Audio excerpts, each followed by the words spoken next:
My name is Carmen Possnig and I'm a 2024 Amelia Earhart Fellow. I'm currently doing my PhD at the University of Innsbruck in Austria, and I'm a medical doctor, so my interest is in space physiology.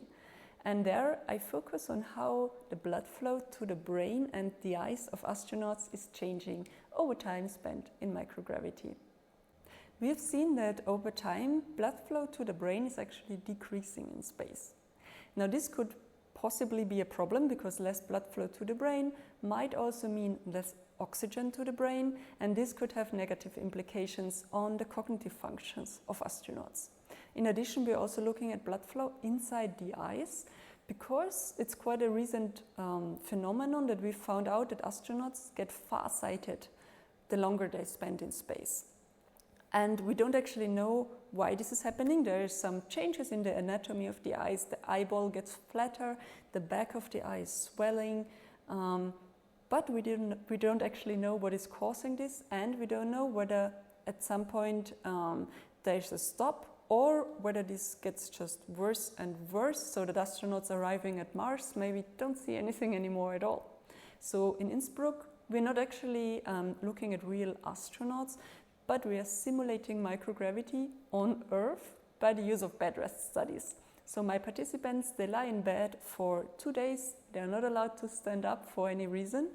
And during that time, actually, the changes with their cardiovascular system are very, very similar to those of astronauts. So it's a very elegant way to study space on Earth, but of course also study the normal aging process, or what happens to patients that have to lie in bed for some time.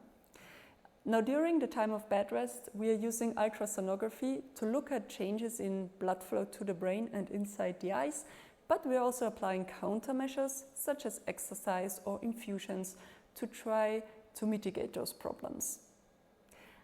I applied for the Amelia Earhart Fellowship because, on the one hand, it's so cool to be part of a group of amazing women who do research in such different fields, but all have this shared passion for space.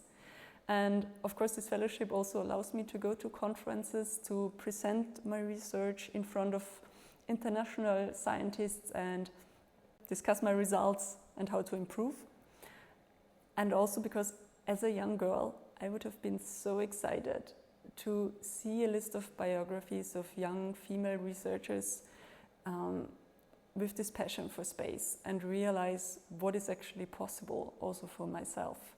So I'm hoping that some young person somewhere will see this list of CVs from women from all over the world, from such different fields, and realize that, hey, what this person is doing is exactly what I want to do as well. It's where my passion lies, it's what I'm excited about, and if she's doing it, maybe I can as well.